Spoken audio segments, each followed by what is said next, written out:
الحمد لله نحمده ونستعينه ونستغفره ونؤمن به ونتوكل عليه ونعوذ بالله من شرور أنفسنا ومن سيئات أعمالنا من يهده الله فلا مضل له ومن يضلله فلا هادي له ونشهد أن لا إله إلا الله وحده لا شريك له ونشهد أن سيدنا ومولانا محمدًا عبده ورسوله صلى الله تعالى عليه وعلى آله وأصحابه وبارك وسلم تسليما كثيرا أما بعد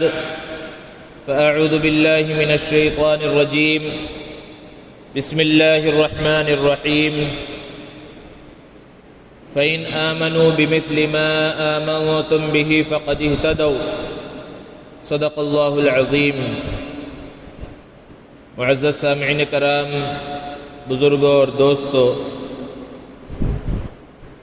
ذی الحجہ کا مبارک اور محترم مہینہ چل رہا ہے، اور اس مہینے کی یوم النحر کے اندر ہم اور آپ یہاں پر جمع ہیں۔ حضرت ابراہیم اور حضرت اسماعیل علیہم السلام کی جو قربانی کی یادگار ہے، اس یادگار کے طور پر مسلمان پوری دنیا کے اندر قربانی انجام دے رہے ہیں، قربانی کر رہے ہیں۔ جہاں ایک طرف حضرت ابراہیم اور حضرت اسماعیل علیہم السلام کی قربانی ہے اس مہینے کے اندر، وہیں آگے چل کر دیکھیں تو مزید اور قربانیاں ہیں جو اسلام کے جیالوں نے پیش کی ہیں۔ ان میں سے سر فہرست 18 ذی الحجہ کو حضرت عثمان غنی رضی اللہ تعالی عنہ نے اپنی جان کا نذرانہ پیش کیا، اور پھر اور آگے چلیں تو ذی الحجہ کے آخر میں سیدنا عمر بن الخطاب رضی اللہ تعالی عنہ نے اپنی جان کا نذرانہ پیش کیا۔ یکم محرم الحرام کو انہیں شہادت ملی، اور پھر اس سے آگے بڑھ کر نواسۂ رسول، نوجوان جنتیوں کے سردار حضرت حسین رضی اللہ تعالی عنہ کی عظیم شہادت ہے۔ دوستو، ان شہیدوں کا تذکرہ کرنا باعث خیر و برکت ہے، اور صحابہ کرام رضوان اللہ تعالی علیہم اجمعین کا مقام و مرتبہ وہ ہے کہ اللہ رب العزت نے قرآن مجید میں بیان فرمایا رضی اللہ عنہم ورضوا عنہ، کہ اللہ ان سے راضی ہو گیا اور وہ اللہ سے راضی ہو گئے۔ اس لیے مناسب معلوم ہوتا ہے کہ ان شہداء کا تذکرہ کیا جائے، اور آج کے دن سیدنا عمر فاروق رضی اللہ تعالی عنہ کا مختصر تذکرہ کیا جا رہا ہے۔ حضرت عمر رضی اللہ تعالی عنہ کی جب ولادت ہوئی اور تھوڑے سے بڑے ہوئے، شعور کی عمر کو پہنچے، تو ان کے اندر وہ ساری خوبیاں تھیں جو ایک ہونہار بچے کے اندر ہونی چاہیے۔ جرأت، بہادری، دانشمندی، ساری چیزیں ان کے اندر تھیں۔ شعور کی عمر کو پہنچنے کے بعد اس زمانے میں جو شرفاء کا پیشہ تھا علم حاصل کرنا، اور بہت کم لوگ تھے جو لکھنا پڑھنا سیکھتے تھے اور علم حاصل کرتے تھے اس زمانے میں۔ حضرت عمر رضی اللہ تعالی عنہ انہی میں سے ہے جنہوں نے لکھنا پڑھنا سیکھا اور علم حاصل کیا۔ اور جب اور بڑے ہوئے تو ان کے والد نے اونٹ کے چرانے پر لگا دیا۔ اس زمانے میں اونٹوں کا چرانا کوئی معیوب بات نہیں تھی۔ بکریاں اللہ کے رسول صلی اللہ علیہ وسلم نے چرائی ہیں، سارے نبیوں نے بکریاں چرائی ہیں، تو یہ کوئی معیوب بات نہیں تھی۔ لیکن حضرت عمر رضی اللہ تعالی عنہ کا مسئلہ ایسا تھا کہ ان کے والد خطاب انہیں اونٹوں کے چرانے پر لگا دیتے اور ایک میدان میں بھیج دیتے، اور وہ اونٹوں کو صبح سے لے کر شام تک چراتے رہتے، اور جب تھک کر کہیں پر بیٹھ جاتے، تھوڑا سا آرام کرنے کے لیے اپنی پیٹھ زمین پر لگاتے، تو ان کا باپ خطاب آتا اور انہیں لات مار کر اٹھاتا اور کہتا کہ تم یہاں آرام کر رہے ہو، چلو اٹھو اور اونٹوں کو چراؤ۔ اس بات کو خود حضرت عمر رضی اللہ تعالی عنہ نے بیان کیا جب وہ امیر المؤمنین ہیں، خلیفۃ المسلمین ہیں، آدھی دنیا پر حکومت ہے، اور اس میدان سے گزرے تو انہیں وہ اپنا بچپنا یاد آ گیا، وہ ابتدائی ایام یاد آ گئے، اور اپنے آپ کو مخاطب کر کے کہا، اے عمر ذرا اس وقت کو بھی یاد کرو کہ تم اونٹوں کو چراتے ہوئے تھک ہار کر اس زمین پر لیٹ جایا کرتے تھے اور تمہارا باپ لات مار کر تمہیں کہتا کہ ذرا چلو اٹھو اور اپنے کام پر لگ جاؤ، اور آج اسلام کی وجہ سے تمہیں اللہ رب العزت نے وہ مقام اور وہ مرتبہ دیا ہے کہ اللہ کے علاوہ تمہارے اوپر اب کوئی حاکم نہیں ہے، تم سب سے بڑے یہاں پر حاکم ہو۔ تو یہ مقام اور یہ مرتبہ انہیں ملا اسلام کی وجہ سے۔ جب بھرپور جوانی کا دور ہے، 27 سال عمر ہے، اللہ کے رسول صلی اللہ علیہ وسلم کو نبوت سے سرفراز کیا گیا، اور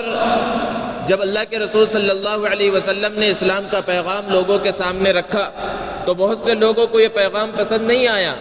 آپ کے رشتہ دار بھی آپ کے دشمن بن گئے، آپ کے چاہنے والے بھی آپ کے دشمن بن گئے۔ انہی میں سے حضرت عمر رضی اللہ تعالی عنہ بھی تھے، جنہیں اللہ کے رسول صلی اللہ علیہ وسلم کا یہ پیغام پسند نہیں آیا، اسلام کا یہ پیغام پسند نہیں آیا، اور وہ اللہ کے رسول صلی اللہ علیہ وسلم کے اور مسلمانوں کے دشمن بن گئے۔ اور انہیں جب بھی پتہ چلتا کہ ان کے خاندان کا، ان کے قبیلے کا، ان کی پہچان کا کوئی ایسا شخص ہے یا کوئی خاتون ہے جس نے اسلام کو قبول کیا ہے، تو اس کے پاس جاتے اور اس کو مارتے رہتے، یہاں تک کہ تھک کر بیٹھ جاتے اور پھر دوبارہ مارتے۔ لیکن اسلام کا نشہ ایسا نشہ ہے کہ جب یہ چڑھ جاتا ہے تو پھر اترنے کا نام نہیں لیتا۔ جو ایک مرتبہ کلمہ طیبہ کا اقرار کر لے، پھر وہ اس کو چھوڑنے کے لیے کسی بھی مار پیٹ کی وجہ سے اور کسی بھی ظلم اور زیادتی کی وجہ سے تیار نہیں ہوتا۔ اور اس بات کو حضرت عمر رضی اللہ تعالی عنہ بھی دیکھ رہے تھے کہ وہ جتنا لوگوں کو مارتے، اسلام کے اوپر مضبوطی ان کی اور زیادہ ہو جاتی۔ آخر کار انہوں نے فیصلہ کیا کہ جڑ کو کاٹ دیا جائے، حضور اکرم صلی اللہ علیہ وسلم کا کام تمام کر دیا جائے، اور اس ارادے سے ننگی تلوار لے کر نکلے کہ جا کر اللہ کے رسول صلی اللہ علیہ وسلم کا کام تمام کر دے۔ راستے میں غصے کی حالت میں جا رہے تھے، انہی کے خاندان کے ایک شخص نعیم ابن عبداللہ سے ملاقات ہوئی۔ نعیم نے دیکھا کہ بہت غصے میں جا رہے ہیں، پوچھا عمر کہاں جا رہے ہو؟ تو انہوں نے جواب دیا کہ محمد کا کام تمام کرنے جا رہا ہوں۔ روایتوں کے اندر ہے کہ نعیم ابن عبداللہ بھی مسلمان ہو چکے تھے، لیکن انہوں نے اپنے اسلام کو چھپا رکھا تھا، اور حضرت عمر کو بھی پتہ نہیں تھا کہ انہوں نے بھی اسلام قبول کر لیا ہے۔ حضرت عمر کے گھرانے میں اسلام داخل ہو چکا ہے، لیکن حضرت عمر کو پتہ نہیں تھا، اور اسلام داخل ہوا حضرت سعید رضی اللہ تعالی عنہ، سعید ابن زید جو عشر مبشرہ میں ہے، اور جو حضرت عمر رضی اللہ تعالی عنہ کی بہن فاطمہ بنت خطاب کے شوہر ہیں۔ تو نعیم نے جب سنا کہ حضور صلی اللہ علیہ وسلم کے پاس جا رہے ہیں آپ سے مقابلہ کرنے کے واسطے، آپ کا کام تمام کرنے کے واسطے، تو نعیم نے کہا کہ محمد کا کام تو بعد میں تمام کرنا، پہلے اپنے گھرانے کی خبر لو، تمہاری بہن نے اسلام قبول کر لیا ہے۔ اب وہ کہاں غصے میں محمد صلی اللہ علیہ وسلم کے پاس جا رہے تھے، اپنے رخ کو موڑا اور اپنی بہن کے گھر پر پہنچے۔ اندر بہن موجود ہے، ان کے بہنوئی موجود ہیں، حضرت خباب موجود ہے، قرآن مجید پڑھی جا رہی تھی وہاں پر۔ لیکن جب حضرت عمر کی آہٹ کو محسوس کیا تو قرآن کے جو اوراق تھے اس کو چھپا دیا۔ حضرت عمر رضی اللہ تعالی عنہ ننگی تلوار لے کر غصے کی حالت میں داخل ہوئے، پوچھا کیا پڑھ رہے تھے بتاؤ؟ انہوں نے کہا کچھ بھی نہیں، اور حضرت عمر رضی اللہ تعالی عنہ نے اپنے بہنوئی کو حضرت سعید ابن زید کو مارنا شروع کیا، یہاں تک کہ وہ خون سے لہولہان ہو گئے۔ اپنے شوہر کو بچانے کے واسطے ان کی بہن حضرت عمر رضی اللہ تعالی عنہ کی بہن فاطمہ بنت خطاب آگے بڑھی اور اپنے شوہر کو بچانا چاہا، تو بہن کو بھی خوب مارا، یہاں تک کہ وہ بھی خون سے تربتر ہو گئی۔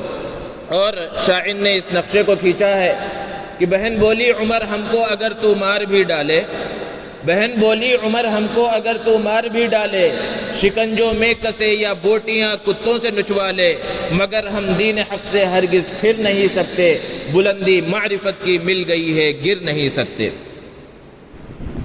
جب دیکھا اس استقامت کو، بہن اور بہنوئی کے اس استقامت کو دیکھا کہ مار پیٹ کا کوئی اثر نہیں ہو رہا ہے، تو پھر آخر کار حضرت عمر رضی اللہ تعالی عنہ تھوڑے ٹھنڈے پڑے اور کہا اچھا لاؤ مجھے دکھاؤ، آخر وہ کون سا کلام ہے، وہ کون سی چیز ہے جو تم پڑھ رہے تھے۔ اور پھر اس کے بعد حضرت عمر رضی اللہ تعالی عنہ کو ایمان کی دولت نصیب ہوئی۔ کہاں ننگی تلوار لے کر اللہ کے رسول صلی اللہ علیہ وسلم کا کام تمام کرنے جا رہے تھے، یہاں پر غسل کیا اور قرآن مجید کی آیتیں پڑھی، اور پھر اس کے بعد اسلام قبول کرنے کے واسطے پھر اللہ کے رسول صلی اللہ علیہ وسلم کے پاس جا رہے ہیں۔ اب ارادہ بدل گیا، پہلے ارادہ دوسرا تھا، پہلے نیت دوسری تھی، پہلے بھی ہاتھ میں وہ ننگی تلوار تھی، اب بھی ہاتھ میں ننگی تلوار ہے، لیکن مقصد کچھ اور ہے، اب نیت بدل چکی ہے۔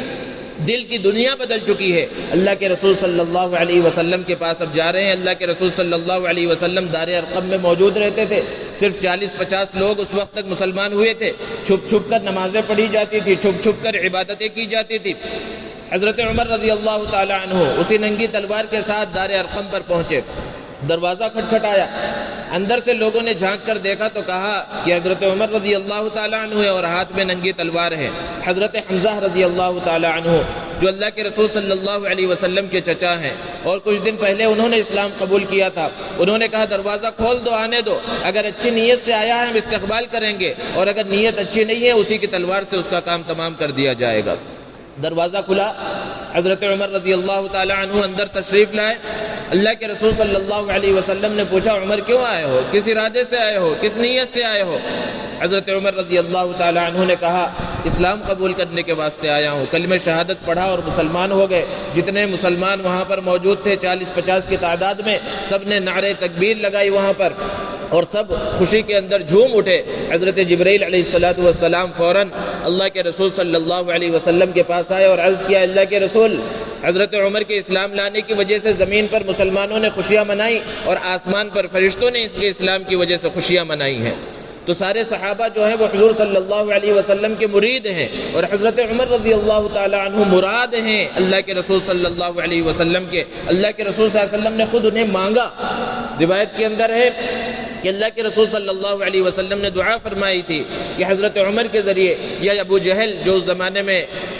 قریش کا سردار سمجھا جاتا تھا، ان دونوں میں سے کسی کے ذریعے اسلام کو قوت اور طاقت عطا فرما۔ اللہ تبارک و تعالی نے حضرت عمر رضی اللہ تعالی عنہ کے حق میں اس دعا کو قبول کیا اور انہیں اسلام کی دولت ملی۔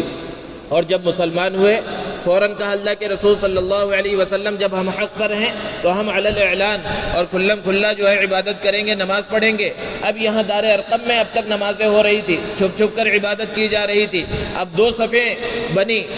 مکہ المکرمہ کے اس حصے میں جہاں مسجد حرام ہے، کعبۃ اللہ کے دامن میں جانے کے واسطے ایک صف کے آگے حضرت عمر رضی اللہ تعالی عنہ ہے اور دوسری صف کے آگے حضرت حمزہ رضی اللہ تعالی عنہ ہے اور آگے اللہ کے رسول صلی اللہ علیہ وسلم چل رہے ہیں۔ اور اس طرح یہ قافلہ کعبۃ اللہ شریف کی طرف، مسجد حرام کی طرف رواں دوا ہوا۔ جب کفار مکہ نے اس منظر کو دیکھا تو ان کے دل بیٹھ گئے کہ اب تو اسلام کو قوت مل گئی۔ اور صحابہ بیان فرماتے ہیں کہ جب حضرت عمر رضی اللہ تعالی عنہ نے اسلام کو قبول کیا تو ہمیں قوت عطا ہوئی، ہمیں شان و شوکت ملی۔ اور پھر ہر موقع پر حضرت عمر رضی اللہ تعالی عنہ اللہ کے رسول صلی اللہ علیہ وسلم کا ساتھ دیتے رہے۔ اور پھر 13 سال کے ظلم و ستم کو سہنے کے بعد وہ ہجرت کا موقع آیا۔ اللہ کے رسول صلی اللہ علیہ وسلم نے مسلمانوں کو حکم دیا کہ اب مکہ سے مدینہ المنورہ ہجرت کر جائیں۔ آخر میں اللہ کے رسول صلی اللہ علیہ وسلم نے ہجرت کی۔ شروع میں جب صحابہ نے ہجرت کی تو چھپ چھپا کر ہجرت کر رہے تھے کیونکہ کفار مکہ ہجرت کی اجازت بھی نہیں دے رہے تھے۔ لیکن جب حضرت عمر رضی اللہ تعالی عنہ کے ہجرت کرنے کا وقت آیا تو وہ مکہ المکرمہ کے اس حصے میں مسجد حرام کے اندر پہنچے، کعبۃ اللہ کے سائے میں پہنچے اور وہاں پر جو کفار مکہ اور سرداران مکہ موجود تھے ان سے کہا کہ میں مکہ چھوڑ کر جا رہا ہوں، میں ہجرت کرنے کے واسطے جا رہا ہوں، اگر کسی کے اندر ہمت ہے اور دم ہے تو فلاں پہاڑی کے پیچھے آ کر مجھ سے مقابلہ کرے۔ لیکن کسی کی ہمت نہیں ہوئی کہ حضرت عمر رضی اللہ تعالی عنہ سے مقابلہ کرے اور وہ اپنے چند ساتھیوں کے ساتھ مکہ المکرمہ سے مدینہ المنورہ روانہ ہوئے۔ اللہ کے رسول صلی اللہ علیہ وسلم نے حضرت عمر رضی اللہ تعالی عنہ کے بارے میں بیان فرمایا کہ اگر میرے بعد کوئی نبی ہوتا تو وہ حضرت عمر رضی اللہ تعالی عنہ ہوتے۔ اور ایک مرتبہ فرمایا کہ عمر تم جس راستے سے چلتے ہو شیطان اپنے راستے کو بدل لیتا ہے، اس راستے پر شیطان نہیں چلتا۔ اتنا ڈر اور اتنا خوف اس کے اندر ہے۔ اور ہر موقع پر اللہ کے رسول صلی اللہ علیہ وسلم کی حفاظت کے واسطے، اللہ کے رسول صلی اللہ علیہ وسلم کا ساتھ دینے کے واسطے حضرت عمر رضی اللہ تعالی عنہ موجود رہتے۔ اور اتنا بڑا مقام و مرتبہ اللہ تبارک و تعالیٰ نے حضرت عمر رضی اللہ تعالیٰ عنہ کو عطا فرمایا کہ بے شمار مواقع قرآن مجید میں ایسے ہیں کہ حضرت عمر رضی اللہ تعالیٰ عنہ کی جو سوچ تھی، جو فکر تھی، ان کی جو رائے تھی، اسی کے مطابق اللہ رب العزت نے احکامات کو نازل فرمایا، آیتیں نازل فرمائیں۔ مفسرین بیان فرماتے ہیں کہ تقریباً 22 مقامات قرآن مجید میں ایسے ہیں کہ جہاں حضرت عمر رضی اللہ تعالی عنہ کی جو رائے، ان کی جو سوچ اور جو فکر تھی، ہو بہو اللہ رب العزت نے اسی طرح کا حکم نازل فرمایا۔ غزوہ بدر کے اندر 70 کافر مارے گئے اور اتنی تعداد میں قید بھی ہوئے تھے۔ جب قیدیوں کو مدینہ المنورہ لایا گیا اور مسجد نبوی کے اندر انہیں قید کر دیا گیا، باندھ دیا گیا، اب ان قیدیوں کے ساتھ کیا سلوک کیا جائے؟ اللہ کے رسول صلی اللہ علیہ وسلم نے اس سلسلے میں صحابہ سے مشورہ کیا۔ اکثر صحابہ کی یہ رائے تھی کہ ان سے فدیہ لے کر انہیں چھوڑ دیا جائے۔ حضرت ابوبکر رضی اللہ تعالی عنہ سے پوچھا تو انہوں نے اپنے مزاج جو جمالی مزاج تھا اس کے مطابق جواب دیا کہ میری بھی رائے یہی ہے کہ ان سے فدیہ لے کر انہیں چھوڑ دیا جائے۔ حضرت عمر رضی اللہ تعالیٰ عنہ سب نیچے کر کے بیٹھے ہوئے تھے۔ آخر میں پوچھا، عمر آخر تمہاری کیا رائے ہے، تم بتاؤ۔ حضرت عمر رضی اللہ تعالیٰ عنہ نے ارشاد فرمایا، اللہ کے رسول میری رائے تو یہ ہے کہ ان میں سے ہر ایک کا کام تمام کر دیا جائے، ہر ایک کی گردن کو اڑا دیا جائے، کیونکہ یہ مسلمانوں کے دشمن ہیں۔ بے شمار موقعوں پر انہوں نے مسلمانوں کو نقصان پہنچایا، اسلام کو نقصان پہنچانے کی کوشش کی، اور ان کے سر کو ان کے دھڑ سے اس انداز میں الگ کیا جائے کہ ان میں سے جو ابوبکر کا رشتہ دار ہے اسے ابوبکر کے حوالے کیا جائے، اور جو میرا رشتہ دار ہے اسے میرے حوالے کیا جائے، میں اس کا کام تمام کروں گا۔ لیکن چونکہ اللہ کے رسول صلی اللہ علیہ وسلم پہلے فیصلہ فرما چکے تھے کہ انہیں فدیہ لے کر چھوڑ دیا جائے، اسی فیصلے کو آپ صلی اللہ علیہ وسلم نے باقی رکھا۔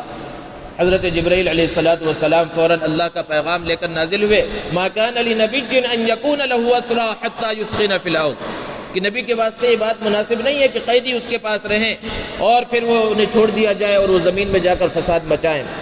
بہرحال اس موقع پر اللہ کے رسول صلی اللہ علیہ وسلم نے ارشاد فرمایا، لو نزل عذاب من السماء ما نجا احد منکم الا عمر، کہ اگر اس موقع پر اللہ کا عذاب نازل ہوتا تم میں سے کوئی بھی نہ بچتا سوائے حضرت عمر رضی اللہ تعالی عنہ کے۔ تو اتنا بڑا مقام و مرتبہ اللہ رب العزت نے انہیں عطا فرمایا۔ ایک موقع پر اللہ کے رسول صلی اللہ علیہ وسلم کے ساتھ کعبۃ اللہ کا طواف کر رہے ہیں، جب طواف کے ساتھ چکروں سے فارغ ہوئے، حضرت عمر رضی اللہ تعالی عنہ نے اللہ کے رسول صلی اللہ علیہ وسلم سے عرض کیا، اللہ کے رسول میرا دل چاہتا ہے کہ جب میں طواف سے فارغ ہوں تو اس مقام ابراہیم کے پاس 2 رکعت نفل نماز پڑھوں۔ آپ صلی اللہ علیہ وسلم خاموش رہے، کیونکہ اللہ کے رسول صلی اللہ علیہ وسلم کی صفت کیا بیان کی گئی قرآن مجید کے اندر، وَمَا يَنطِقُ عَنِ الْهَوَىٰ إِنْ هُوَ إِلَّا وَحْيٌ يُوحَىٰ، کہ اللہ کے رسول صلی اللہ علیہ وسلم وہی بات بیان فرماتے ہیں جو اللہ کی جانب سے حکم آتا ہے۔ ابھی تک اس سلسلے میں کوئی حکم نہیں آیا تھا، اس لیے خاموش رہے۔ فوراً اللہ کا پیغام حضرت جبرائیل علیہ السلام لے کر پہنچے، وَاتَّخِذُوا مِن مَّقَامِ إِبْرَاهِيمَ مُصَلًّى، یہ مقام ابراہیم کو نماز پڑھنے کی جگہ بنا لو، اور اس وقت جو حضرت عمر رضی اللہ تعالی عنہ کی خواہش تھی اس کو حکم بنا دیا گیا کہ جب بھی کوئی مسلمان طواف سے فارغ ہو تو اسے مقام ابراہیم کے پاس 2 رکعت نماز ادا کرنا ہے۔ اللہ کے رسول صلی اللہ علیہ وسلم ایک غزوے کے اندر تشریف لے گئے، ساتھ میں ام المؤمنین حضرت عائشہ صدیقہ رضی اللہ تعالی عنہ بھی تھی۔ واپسی کے موقع پر حضرت عائشہ صدیقہ رضی اللہ تعالی عنہ کا ہار گم ہو گیا، اور لمبا تفصیلی واقعہ ہے، اس کی تفصیل کا موقع نہیں۔ بہرحال جو منافق تھے ان منافقوں نے حضرت عائشہ صدیقہ رضی اللہ تعالی عنہ پر تہمت لگائی، زنا کا الزام لگایا۔ ذرا اندازہ کیجئے، تصور کیجئے کہ شروع سے لے کر اب تک اللہ کے رسول صلی اللہ علیہ وسلم کو بے شمار تکلیفیں دی گئی، آپ کے راستے میں کانٹے بچھائے گئے، آپ کی مبارک پشت کے اوپر اونٹ کی اوجڑی ڈالی گئی، طرح طرح سے ستایا گیا، آپ کی پیاری بیٹیوں کو طلاق دلوائی گئی، سب کچھ کیا گیا، لیکن یہ بہت بڑی تکلیف تھی جو اللہ کے رسول صلی اللہ علیہ وسلم کو پہنچی۔ اللہ کے رسول صلی اللہ علیہ وسلم ایک صحابی کے پاس جاتے اور ان سے حضرت عائشہ کے بارے میں پوچھتے، حضرت علی رضی اللہ تعالیٰ عنہ سے، حضرت عثمان اور دیگر صحابہ سے پوچھا، حضرت عمر رضی اللہ تعالیٰ عنہ سے پوچھا، عمر تمہاری کیا رائے ہے حضرت عائشہ کے بارے میں؟ حضرت عمر رضی اللہ تعالیٰ عنہ نے پہلے دوسرا سوال کیا، اللہ کے رسول مجھے یہ بتلائیے کہ حضرت عائشہ سے آپ کا نکاح کس نے کرایا؟ کیا ابو بکر نے کروایا یا میں نے کروایا؟ کس نے کروایا؟ حضور اکرم صلی اللہ علیہ وسلم نے ارشاد فرمایا کہ نہیں، حضرت عائشہ سے میرا نکاح اللہ رب العزت نے کروایا ہے۔ تو حضرت عمر رضی اللہ تعالیٰ عنہ نے قسم کھا کر کہا کہ اللہ کی ذات ایسی نہیں ہے کہ اللہ کا نبی تو پاک ہو اور اللہ کے نبی کی بیوی پاک نہ ہو، سبحانک ھذا بہتان عظیم۔ یہ الفاظ نکلے حضرت عمر رضی اللہ تعالیٰ عنہ کی زبان مبارک سے کہ اللہ کی ذات پاک ہے، یہ بہت بڑا بہتان ہے۔ پھر چند دنوں کے بعد جب اللہ رب العزت نے پورے ایک رکوع کے اندر حضرت عائشہ رضی اللہ تعالیٰ عنہ کی براءت کو نازل کیا اور ان کی پاک دامنی کو نازل کیا، تو آخر کے اندر یہ ٹکڑا بہو اس قرآن مجید کا حصہ بنا دیا گیا جو الفاظ حضرت عمر رضی اللہ تعالی عنہ کی زبان مبارک سے نکلے تھے۔ ایک اور موقع پر منافقوں کا سردار عبداللہ بن ابی بن سلول، جب اس کا انتقال ہو گیا تو اس کے بیٹے وہ سچے پکے مسلمان تھے، وہ حضور اکرم صلی اللہ علیہ وسلم کے پاس آئے اور عرض کیا، اللہ کے رسول میرے والد کا جنازہ آپ پڑھائیے۔ اللہ کے رسول صلی اللہ علیہ وسلم نے ان کے بیٹے کا دل رکھنے کے واسطے اور دوسرے لوگوں میں اچھا پیغام پہنچے گا، حالانکہ سب جانتے تھے، حضور صلی اللہ علیہ وسلم کو بھی معلوم تھا کہ یہ منافق ہے اور منافقوں کا سردار ہے، اور بے شمار موقعوں پر اس نے مسلمانوں کو اور حضور اکرم صلی اللہ علیہ وسلم کو تکلیفیں پہنچائی، لیکن آپ نے ان کے بیٹے کا دل رکھنے کے واسطے اور دوسرے لوگ اسلام کے قریب ہوں، اس کے قبیلے والے اور دوسرے لوگ، اس نیت سے آپ صلی اللہ علیہ وسلم نے جنازے کی نماز پڑھانے کا ارادہ کیا اور آپ صلی اللہ علیہ وسلم روانہ ہوئے۔ حضرت عمر رضی اللہ تعالی عنہ نے عرض کیا، اللہ کے رسول یہ منافق ہے، یہ کافر ہے، ہمیشہ آپ کے ساتھ اور مسلمانوں کے ساتھ دشمنی کرتا رہا، اس کے جنازے کی نماز مت پڑھائیے۔ اللہ کے رسول صلی اللہ علیہ وسلم جانے لگے، چونکہ ارادہ کر لیا تھا۔ اللہ کا پیغام نازل ہوا، وَلَا تُصَلِّ عَلَىٰ أَحَدٍ مِّنْهُمْ مَاتَ أَبَدًا وَلَا تَقُمْ عَلَىٰ قَبْرِهِ، کہ جن کی موت کفر کی حالت میں ہو گئی ہے، آپ نہ تو ان کے جنازے کی نماز پڑھائیے اور نہ ان کے قبر کے پاس کھڑے ہو کر ان کے لیے دعا وغیرہ کیجیے۔ تو یہ حضرت عمر رضی اللہ تعالی عنہ کی جو رائے تھی، جو فکر تھی، اسی کے مطابق اللہ رب العزت نے قرآن مجید کو نازل فرمایا۔ پردے کا حکم، حضرت عمر رضی اللہ تعالی عنہ کی خواہش تھی کہ پردے کا حکم جلد سے جلد نازل ہو، اس خواہش کو دیکھتے ہوئے اللہ رب العزت نے پردے کا حکم نازل فرمایا۔ شراب کو اور جوے کو ابتداءً حرام نہیں کیا گیا، بلکہ اس کی مذمتوں کو، اس کی برائی کو پہلے بیان کیا گیا۔ حضرت عمر رضی اللہ تعالی عنہ نے اللہ رب العزت سے دعا کی کہ اللہ شراب کے بارے میں وافی شافی بالکل واضح بیان، واضح حکم کو نازل فرما۔ تو اللہ رب العزت نے حکم نازل فرمایا، انما الخمر والمیسر والانصاب والازلام رجس من عمل الشیطان، وہاں سے شراب اور جوے کو حرام قرار دے دیا گیا۔ بہرحال خلاصہ یہ ہے کہ حضرت عمر رضی اللہ تعالی عنہ کا مقام اور مرتبہ بہت بڑا ہے، اللہ رب العزت نے بہت بڑے مقام اور مرتبے سے ان کو سرفراز فرمایا۔ اور جب حضرت ابو بکر صدیق رضی اللہ تعالی عنہ کی وفات کے بعد آپ کو خلیفہ بنایا گیا، لوگوں نے آپ کے ہاتھ پر بیعت کی، تو پھر اس کے بعد فتوحات کا دور شروع ہوا اور بہت تیزی کے ساتھ علاقے کے علاقے فتح ہونے لگے۔ اور ایسا نہیں تھا کہ صرف علاقے فتح ہو رہے تھے، تقریباً 22 لاکھ مربع میل پر حضرت عمر رضی اللہ تعالی عنہ کی حکومت تھی۔ علاقے جس طرح فتح ہو رہے تھے، نئی نئی چیزیں، ایسی چیزیں حضرت عمر رضی اللہ تعالی عنہ نے ایجاد کی، ایسے قوانین بنائے کہ اس سے پہلے کسی نے وہ قوانین نہیں بنائے تھے۔ سب سے پہلے حضرت عمر رضی اللہ تعالی عنہ نے جو مفتوحہ علاقے تھے ان کو الگ الگ شہروں کے اندر بانٹا، الگ الگ شہر بنائے، اور پھر وہاں پر نہریں کس انداز میں جو ہے شہروں کے اندر پانی پہنچے اس کا انتظام کیا، اور فوجی چھاونیاں قائم کی، اور فوج کا نظام، فوج کے نظام کا مطلب کیا ہے؟ فوج کے نظام کا مطلب یہ ہے کہ اس سے پہلے بھی جہاد ہو رہا تھا، لوگ جا رہے تھے، لیکن باقاعدہ کوئی فوجی نظام نہیں تھا، یعنی انہیں کوئی وظیفہ یا کوئی تنخواہ نہیں دی جاتی تھی، تو اس سے ان کے گھریلو حالات میں بسا اوقات مشکلات پیش آتی تھی۔ حضرت عمر رضی اللہ تعالی عنہ نے اس بات کو متعین فرمایا کہ جو بھی جہاد کے واسطے جائے گا اور جو فوج کے اندر شامل ہوگا اس کا وظیفہ جاری کیا جائے گا۔ اب وہ گھریلو پریشانیوں سے اور گھر کے جو حالات ہیں اس سے بالکل بے فکر ہو کر وہ جہاد کے اندر شریک ہوتا۔ اسی طرح پولیس کا نظام، پولیس اسٹیشنوں کا نظام قائم کرنے کا نظام سب سے پہلے حضرت عمر رضی اللہ تعالی عنہ نے قائم کیا، اور بے شمار مدرسے قائم کیے، بے شمار جامع مسجدیں حضرت عمر رضی اللہ تعالی عنہ نے تعمیر کروائیں۔ حضرت عمر رضی اللہ تعالی عنہ کے دور خلافت میں اور بے شمار کارنامے انہوں نے انجام دیے۔ مسلمانوں کی جو فوج تھی اور جو صحابہ کرام رضوان اللہ تعالی علیہم اجمعین تھے، دور دور کے علاقوں تک پہنچ گئے۔ حضرت عمر رضی اللہ تعالی عنہ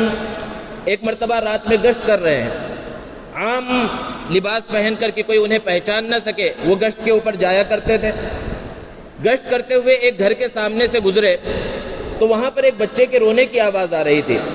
تو بچے کی رونے کی آواز کو سنا، لیکن یہ سوچ کر کہ بچے روتے رہتے ہیں آگے بڑھ گئے۔ پھر جب وہ واپس ادھر سے آئے تو اب تک بھی بچہ رو رہا تھا، تو دروازے پر دستک دی اور پوچھا کہ آخر بچہ کیوں رو رہا ہے؟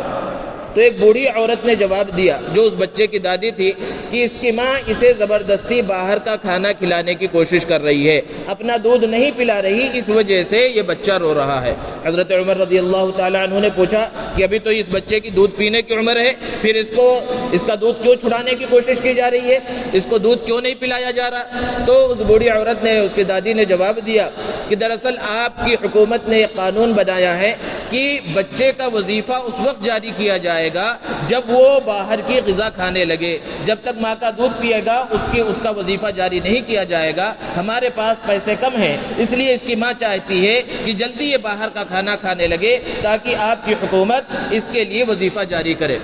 حضرت عمر رضی اللہ تعالیٰ عنہ کو بہت تکلیف پہنچی کہ ہم نے ایسا قانون بنایا ہے کہ جس کی وجہ سے ایک بچہ تکلیف میں ہے, بھوک سے بلبلا رہا ہے, اسے دودھ نہیں مل رہا ہے. صحابہ کرام رضوان اللہ تعالیٰ علیہ مجمعین کو بلایا, ایک میٹنگ کی اور اس قانون کے اندر تبدیلی کی اور قانون کو بدل کر یہ قانون بنایا کہ جب سے بچے کی ولادت ہوگی وہ مستحق ہوگا تو اسی وقت سے اس کا وظیفہ جاری کیا جائے گا. اور ایک مرتبہ بازار کے اندر حضرت عمر رضی اللہ تعالیٰ عنہ گشت کر رہے ہیں, دیکھا ایک بوڑھا شخص بھیک مانگ رہا ہے. حضرت عمر رضی اللہ تعالیٰ عنہ کو بڑا تعجب ہوا اور پریشان ہو گئے, اور پریشان اس وجہ سے ہوئے کہ انہوں نے اپنی حکومت کا نظام ایسا بنایا تھا کہ کسی کو بھیک مانگنے کی نوبت آ ہی نہیں سکتی تھی. اس شخص کو بلایا اور پوچھا کہ آخر تم بھیک کیوں مانگ رہے ہو؟ تو اس نے جواب دیا کہ میں یہودی ہوں اور مجھے یہاں پر ضرورت ہے اس لیے بھیک مانگ رہا ہوں. تو اس سے پورے حالات معلوم کیے, کیا تمہارے پاس کھانے پینے کا انتظام نہیں ہے؟ تو اس نے کہا کہ اتنی کمائی ہو جاتی ہے جس سے کھانے پینے کا انتظام ہو سکے. تو پھر سوال کیا پھر بھیک مانگنے کی ضرورت کیا ہے؟ تو اس یہودی نے جواب دیا کہ دراصل بات یہ ہے کہ جو غیر مسلم آپ کی حکومت میں رہتے ہیں, آپ کا یہ قانون ہے, اسلام کا یہ نظام ہے کہ انہیں کچھ جزیہ دینا پڑتا ہے ان کی جان مال کی حفاظت کے واسطے, اور چند دنوں کے بعد وہ تاریخ آنے والی ہے. ہماری کمائی اتنی ہوتی ہے کہ ہمارے گھر کا خرچہ چل جاتا ہے, لیکن وہ سالانہ جو جزیہ دینا ہے اس کے واسطے میرے پاس پیسے نہیں ہیں, اس لیے بھیک مانگ کر وہ پیسے جمع کر رہا ہوں. حضرت عمر رضی اللہ تعالیٰ عنہ نے بڑے بڑے صحابہ کو بلا کر اس قانون کے اندر یہ تبدیلی کی کہ جزیہ صرف ان کے اوپر ہے جو نوجوان ہیں, جو طاقتور ہیں, جو صحت مند ہیں اور جو کمانے کی استطاعت رکھتے ہیں, اور جو اس عمر کو پہنچ جائیں جو کما نہیں سکتے, محنت مزدوری نہیں کر سکتے, تو ان غیر مسلموں کا جزیہ بھی معاف کیا جاتا ہے. یہ حضرت عمر رضی اللہ تعالیٰ عنہ نے فیصلہ کیا. حضرت عمر رضی اللہ تعالیٰ عنہ رات میں ایک جگہ سے گزر رہے ہیں, بالکل جنگل کا علاقہ ہے, وہاں پر ایک خیمہ چھوٹا سا لگا ہوا ہے اور وہاں پر ایک خاتون کے رونے کی اور کراہنے کی آواز آ رہی ہے. وہاں پر دستک دی, پوچھا تو ایک صاحب باہر نکلے اور کہا کہ ان کی اہلیہ ہے اور بچے کی ولادت کا وقت قریب ہے اور یہاں پر کوئی دیکھ بھال کرنے کے واسطے نہیں ہے. فوراً گھر گئے اور اپنی اہلیہ کو بلا کر وہاں پر پورے سامان وغیرہ جن چیزوں کی ضرورت ہو سکتی تھی ان سامانوں کے ساتھ وہاں پر پہنچا دیا, اور جب تک بچے کی ولادت نہیں ہو گئی وہاں کی دیکھ بھال کی ذمہ داری اپنی اہلیہ کے سپرد کی. تو یہ تھا نظام حکومت جو حضرت عمر رضی اللہ تعالیٰ عنہ نے قائم کیا تھا. حضرت عمر رضی اللہ تعالیٰ عنہ اپنے زمانے کے آخر میں